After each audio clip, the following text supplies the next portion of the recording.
आज जी बातमी समोर आलेली आहे ती ऐकून अनेक शेतकऱ्यांच्या मनात आशा निर्माण झाली आहे. पण त्याच वेळी मोठा संभ्रम देखील आहे. खरंच ही मदत आहे की पुन्हा एकदा फसवणूक आहे? खरंच हे कर्जमाफीचं संकेत आहेत की फक्त कर्ज पुढे ढकलण्याचा डाव आहे? आणि सगळ्यात महत्त्वाचं म्हणजे, जर तुम्ही चुकीचा निर्णय घेतला तर पुढे कर्जमाफी आली तर तुम्ही त्यातून वंचित राहाल का? हा व्हिडिओ शेवटपर्यंत बघा, कारण शेवटी मी एक अशी महत्त्वाची माहिती सांगणार आहे जी अनेक शेतकरी आज दुर्लक्ष करत आहेत आणि नंतर पश्चाताप करत आहेत. आणि जर तुम्ही अशा महत्त्वाच्या अपडेटसाठी इथे नवीन असाल तर आत्ताच सबस्क्राईब करा, कारण पुढे येणारा प्रत्येक अपडेट थेट तुमच्या उपयोगाचा असणार आहे. आता प्रश्न असा आहे की या व्हिडिओमध्ये तुम्हाला नक्की काय समजणार आहे? सगळ्यात पहिला प्रश्न, केंद्र शासनाने नेमका कोणता निर्णय घेतलेला आहे? दुसरा प्रश्न, पीक कर्जाची पुनर्रचना म्हणजे नेमकं काय असतं? तिसरा प्रश्न, ही पुनर्रचना म्हणजे कर्जमाफीचाच एक प्रकार आहे का? चौथा प्रश्न, जर पुनर्रचना केली तर पुढे कर्जमाफी आली तर काय होईल? आणि पाचवा प्रश्न, सध्याच्या परिस्थितीत शेतकऱ्यांनी नेमका कोणता निर्णय घ्यायला हवा? चला तर मग संपूर्ण विषय सुरुवातीपासून शांतपणे समजून घेऊया.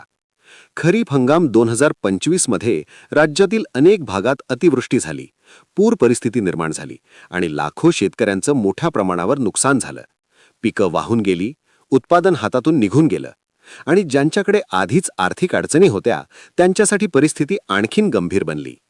या पार्श्वभूमीवर राज्य शासनाने तब्बल 282 तालुक्यांची वर्गवारी केली. काही तालुके अंशतः बाधित तर काही पूर्णतः बाधित घोषित करण्यात आले. यानंतर दुष्काळ सदृश्य परिस्थितीचे ट्रिगर लागू करून 7 ते 8 सवलती जाहीर करण्यात आल्या. यामधील एक महत्त्वाची सवलत म्हणजे पीक कर्जाच्या वसुलीला स्थगिती. यासाठी स्वतंत्र शासन निर्णय काढण्यात आला. त्याच सोबत सहकार विभागामार्फत आणखी एक शासन निर्णय काढण्यात आला, जो थेट पीक कर्जाच्या पुनर्रचने आणि पुनर्घटनाशी संबंधित होता. आता इथेच मोठा गोंधळ सुरू झाला. पुनर्रचना म्हणजे काय? पुनर्घटन म्हणजे काय? हे दोन्ही वेगळे आहेत का, की एकच गोष्ट आहे? खरं सांगायचं तर पीक कर्जाची पुनर्रचना आणि पीक कर्जाचं पुनर्घटन हे मुळात एकाच प्रक्रियेचे वेगवेगळे शब्द आहेत. राज्य शासनाने 26 नोव्हेंबर 2025 रोजी केंद्र शासनाकडे एक मोठा नुकसान प्रस्ताव पाठवला. या प्रस्तावात नैसर्गिक आपत्ती घोषित असल्याचं नमूद केलं आणि राज्यात दुष्काळ सदृश्य परिस्थिती असल्याचं स्पष्ट सांगितलं. याच प्रस्तावाच्या आधारे केंद्र शासनाने काही आक्षेप नोंदवून काही अटींसह मंजुरी दिली. ही मंजुरी नेमकी कशासाठी होती? तर राज्यातील केसीसी धारक आणि पीक कर्ज घेतलेल्या शेतकऱ्यांच्या कर्जाची पुनर्रचना करण्यासाठी.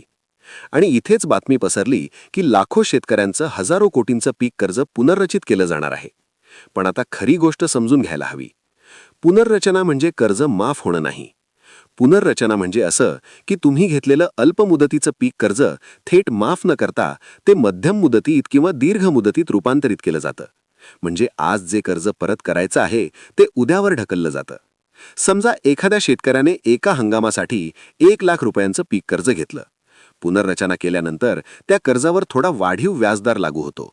पण पहिल्या वर्षासाठी केंद्र शासनाकडून त्या व्याजात काही प्रमाणात सवलत दिली जाते. दुसऱ्या वर्षापासून मात्र सामान्य दराने व्याज आकारलं जातं. कर्ज तसंच राहतं, फक्त त्याची फेड करण्याची पद्धत बदलते. हप्ते दिले जातात, कालावधी वाढवला जातो आणि शेतकऱ्याला थकीत घोषित होण्यापासून वाचवलं जातं.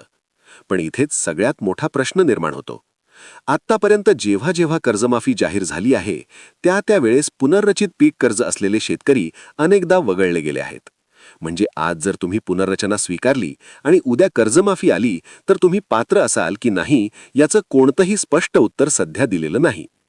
यामुळेच शेतकरी संघटनांकडून याला विरोध होत आहे.